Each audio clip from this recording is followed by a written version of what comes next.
അമിത്ഷാ സംസാരിക്കുമ്പോൾ നിങ്ങൾ ഇങ്ങനെ ഇടയിൽ കയറി ചോദ്യം ചോദിക്കുമോ? രാഹുൽ ഗാന്ധി ചോദിച്ചത് വെറും ഒരു ചോദ്യമല്ല, മാധ്യമങ്ങളുടെ ഇരട്ടത്താപ്പിന്റെ മുഖത്തേറ്റ കനത്ത ആഘാതമാണ്. जब वो बोलते हैं आप इंटरप्ट करते हैं? नहीं, मेरा जवाब बोल लीजिए. आप इंटरप्ट करते हैं जब वो बोलते हैं. കഴിഞ്ഞ ദിവസം പാർലമെന്റിന് മുന്നിൽ പ്രതിപക്ഷ നേതാവ് രാഹുൽ ഗാന്ധി മാധ്യമങ്ങളോട് സംസാരിച്ചുകൊണ്ട് നിൽക്കുകയായിരുന്നു. അദ്ദേഹം സംസാരിച്ച് തീരുന്നതിന് മുമ്പേ ഇടയിൽ കയറി ഒരു മാധ്യമപ്രവർത്തകൻ ഒരു ചോദ്യം ചോദിക്കുന്നു. ഉടൻ വന്നു രാഹുലിന്റെ മറു ചോദ്യം. അമിത്ഷാ സംസാരിക്കുമ്പോൾ നിങ്ങൾ ഇതുപോലെ ഇടയിൽ കയറി ചോദ്യം ചോദിക്കുമോ?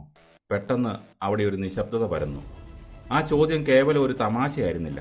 ഇന്ത്യൻ മാധ്യമ ലോകം ഇന്ന് അഭിമുഖീകരിക്കുന്ന ഏറ്റവും വലിയൊരു വൈരുദ്ധ്യത്തിലേക്കുള്ള വിരൽ ചൂണ്ടലായിരുന്നു അത്. ഇനി നമുക്ക് നമ്മുടെ കേരളത്തിലേക്ക് വരാം. ഇവിടെ കാണുന്ന കാഴ്ച എന്താണ്? മുഖ്യമന്ത്രി വി.ഡി. സതീശൻ പത്രസമ്മേളനം വിളിക്കുന്നു. ചോദ്യങ്ങളുടെ ഒരു പൂരം തന്നെ അവിടെ നടക്കും. ഒരു ചോദ്യം തീരും മുമ്പേ അടുത്തത്. സംശയങ്ങൾ, തിരുത്തലുകൾ, ചിലപ്പോൾ ചൂടേറിയ തർക്കങ്ങൾ. സതീശൻ അതിനൊക്കെ ക്ഷമയോടെ മറുപടി നൽകുന്നു. എന്നാൽ പിണറായി വിജയൻ മുഖ്യമന്ത്രിയായിരുന്നപ്പോൾ എന്തായിരുന്നു അവസ്ഥ?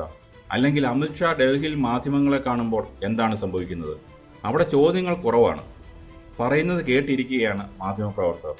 ഇടയിൽ കയറി ചോദ്യം ചോദിക്കാൻ ആരും തുനിയാറില്ല. എന്തുകൊണ്ടാണ് മാധ്യമപ്രവർത്തകർക്ക് ചില നേതാക്കളുടെ മുന്നിൽ ശക്തമായ ശബ്ദവും മറ്റു ചിലരുടെ മുന്നിൽ പെട്ടെന്ന് മാന്യമായ മൗനവും വരുന്നത്? രാഹുലിൻ്റെയും സതീശൻ്റെയും മുന്നിൽ പുലിയാകുന്ന മാധ്യമങ്ങൾ അമിത്ഷായുടെയും പിണറായിയുടെയും മുന്നിൽ എലിയാകുന്നത് എന്തുകൊണ്ടാണ്? ഇതൊരു വെറും ആരോപണമല്ല, നമ്മൾ ദിവസവും കാണുന്ന സത്യമാണ്. ആദ്യം നമുക്ക് ഈ രണ്ട് ശൈലികൾ എന്താണെന്ന് നോക്കാം. ഒരു വശത്ത് രാഹുൽ ഗാന്ധിയും വി.ഡി. സതീശനും. ഇവരുടെ പത്രസമ്മേളനങ്ങൾ തുറന്ന വേദികളാണ്. ആരാ ചോദ്യം ചോദിക്കുന്നത്, എന്താണ് ചോദിക്കുന്നത് എന്നതിന് മുൻകൂട്ടി അനുമതി വേണമെന്നില്ല. മൈക്ക് കിട്ടിയാൽ ആർക്കും എന്തും ചോദിക്കാം. മാധ്യമപ്രവർത്തകർക്ക് അതറിയാം. ഇവിടെ എത്ര കടുപ്പമുള്ള ചോദ്യം ചോദിച്ചാലും പ്രശ്നമില്ല. പരമാവധി പോയാൽ ഒരു രാഷ്ട്രീയ മറുപടി കിട്ടും. അതുകൊണ്ട് തന്നെ മാധ്യമപ്രവർത്തകർ അവിടെ പൂർണ്ണ സ്വാതന്ത്ര്യം അനുഭവിക്കുന്നു.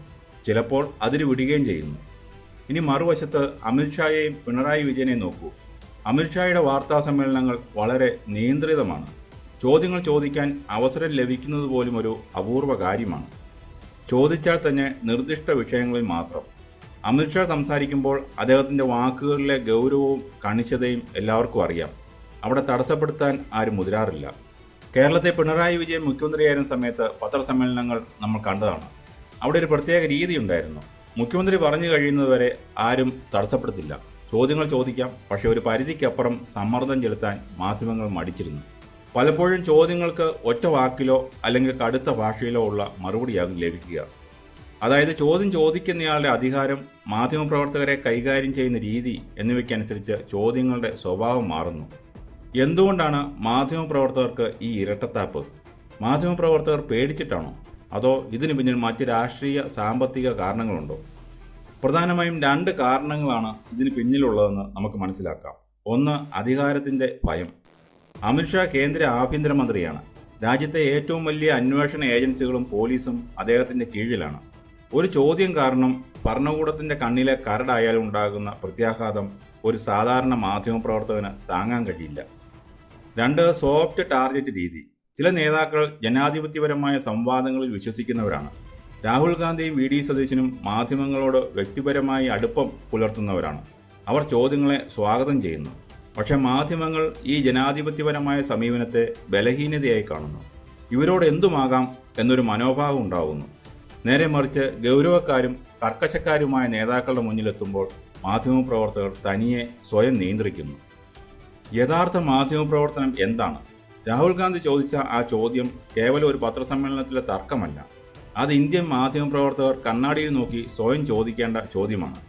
അധികാരമുള്ളവൻ്റെ മുന്നിൽ തലകുനിക്കുകയും അധികാരമില്ലാത്തവൻ്റെ മുന്നിൽ വാളെടുക്കുകയും ചെയ്യുന്നതല്ല മാധ്യമപ്രവർത്തനം. യഥാർത്ഥ മാധ്യമപ്രവർത്തനം എന്നത് അധികാരത്തിൻ്റെ കണ്ണുകളിൽ നോക്കി ചോദ്യങ്ങൾ ചോദിക്കലാണ്. അത് അമിത്ഷാ ആയാലും പിണറായി വിജയനായാലും രാഹുൽ ഗാന്ധി ആയാലും സതീശനായാലും ഒരുപോലെ ആയിരിക്കണം. ഏത് നേതാവായാലും ചോദ്യങ്ങൾ ചോദിക്കപ്പെടണം. പക്ഷേ ആ ചോദ്യങ്ങൾക്ക് പിന്നിൽ ഭയമോ സ്വാധീനമോ അല്ല ഉണ്ടാവേണ്ടത്. ജനങ്ങളുടെ ഉത്തരം കിട്ടാനുള്ള അവകാശം മാത്രമായിരിക്കണം. മാധ്യമങ്ങൾ എലിയോ പുലിയോ ആകേണ്ടതില്ല. ജനങ്ങളുടെ ശബ്ദമായാൽ മാത്രം മതി.